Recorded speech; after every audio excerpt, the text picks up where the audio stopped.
Now we see this, hear this, receive, and maintain this. This is being this moment, this experiencing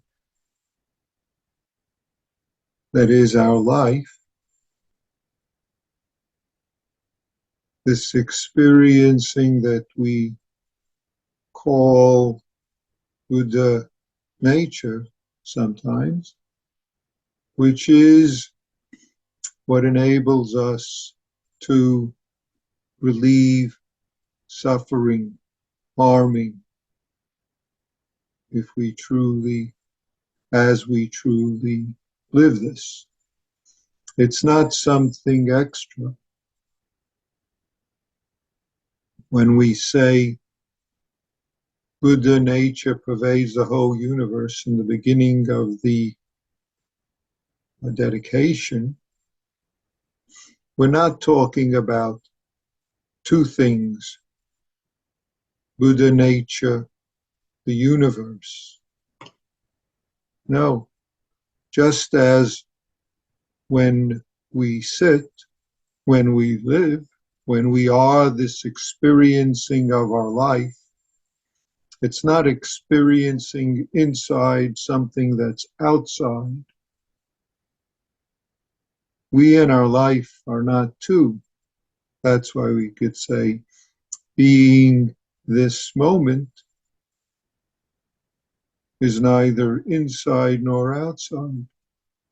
That's why we primarily are all this. Many ways that ancestors have expressed this. The Indian ancestor Ashwagosha, who in the Zen tradition is considered the 12th ancestor, taught about what he described the ocean of Buddha nature, saying, quote, the mountains, rivers, and the whole earth are all constructed dependent upon it. That's an English translation, which might not be the best way to say it in English, but all our abilities appear from here, he says.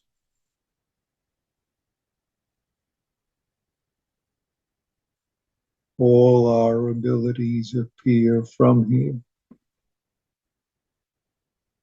This is very, in a way, straightforward.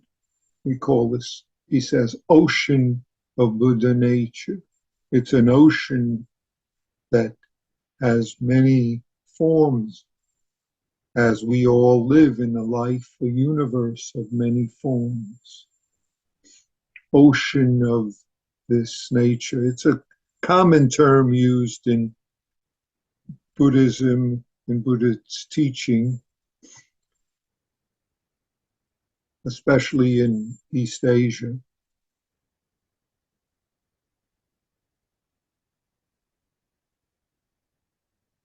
Dogen comments on this, saying we should realize that such is the shape of the ocean of Buddha nature, mountains, rivers, and all earth.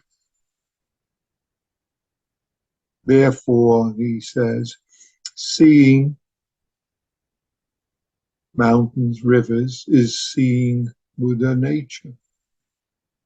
And seeing Buddha nature is, quote, to see an ass's jaw and a horse's muzzle, which in the Chinese colloquial, which is what it was, means to see every sort of thing.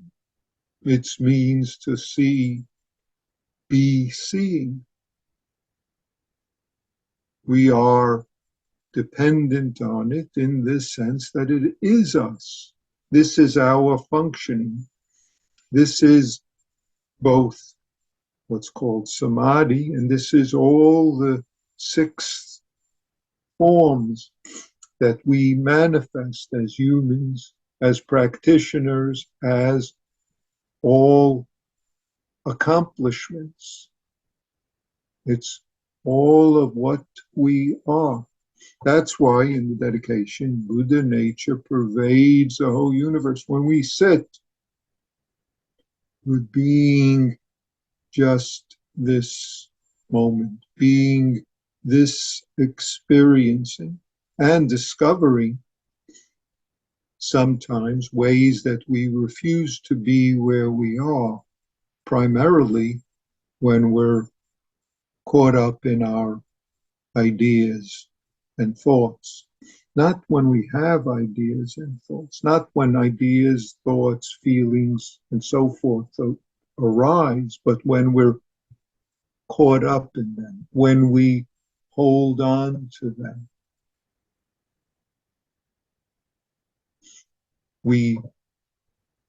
To give one example, some of you are familiar with the Song of Zazen by Hakuin, which begins, all beings are primarily Buddhas. All beings, just as ice is primarily water. There's no difference except how it's manifesting itself. Therefore, Hakuin says, how sad that people ignore what's intimate and search afar, search elsewhere, or cry out for thirst while you're in the midst of water. He uses other very earthy and direct ways of expressing this. Living in a wealthy, rich house and wandering off among the poor for something that you feel you're lacking. That's the gift of Zazen, is not to give us anything extra, certainly not to give us something that we don't have, but to allow us to see how we're missing this that we are from the beginning, this that is our life. Not because you have to do something else, but because it's always right here, right now, who we are. And yet, this right here, right now, is not something else. It's simply, if I use the word, confirming for ourselves who we are. And who we are is not something particular, but is actually, as the expression goes, self-nature is no nature. Self-nature is no nature. What is no nature? No nature is exactly this that we are. This no nature. So in our tradition, we talk about various ancestors and teachers. So I'll quote a text that Dogen will comment on, and which I'll talk about at another time, but the fourth ancestor asked someone who came to him,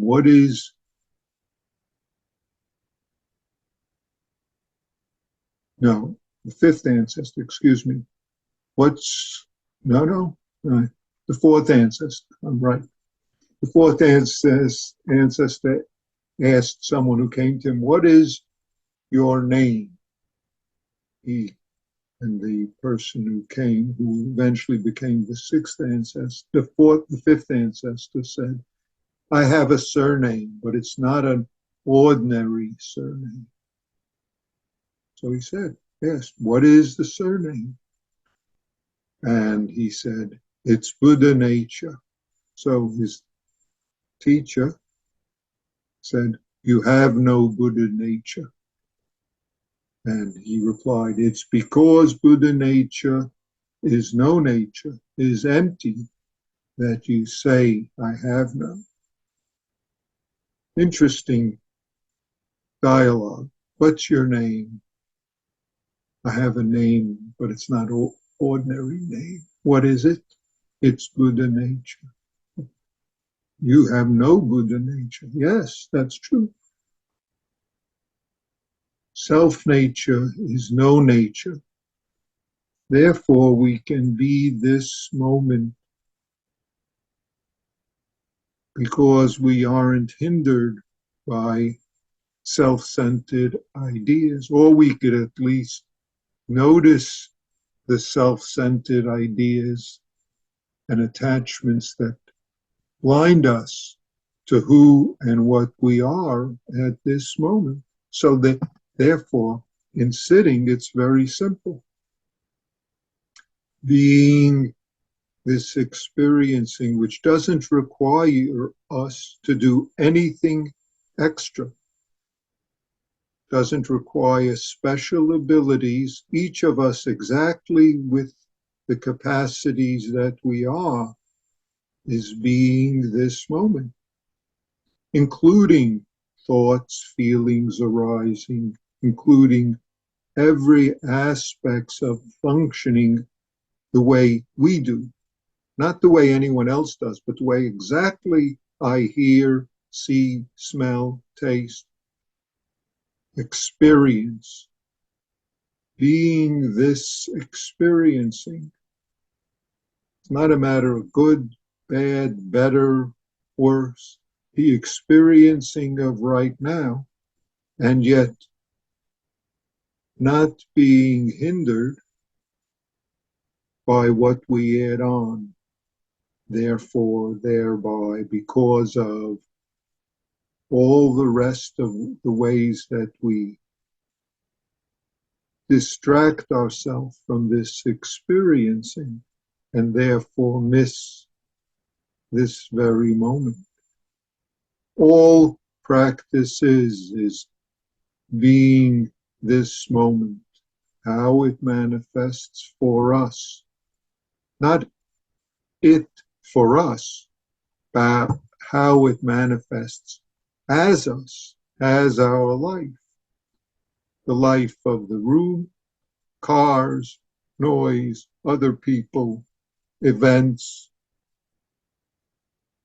inside, aches, pains. I've said enough. How come they're not ending the period? Or any other way. All the senses, eye, ear, nose, tongue, body, mind, all the functioning of being human that each of us live is exactly our opportunity to enter this ocean of Buddha nature, no nature, which allows us to be, experience, and truly live the joy of the whole universe, the joy of mountains, rivers, the city sounds, the birds. All of them are just manifesting this that we are. So if I use this stinky word, I can call it Buddha nature. If I have to clean up any stink from that's there with it, I say no nature. And I say just this ocean of experiencing that is exactly us, is our opportunity to sing and dance joyfully in the life as is. Thank you.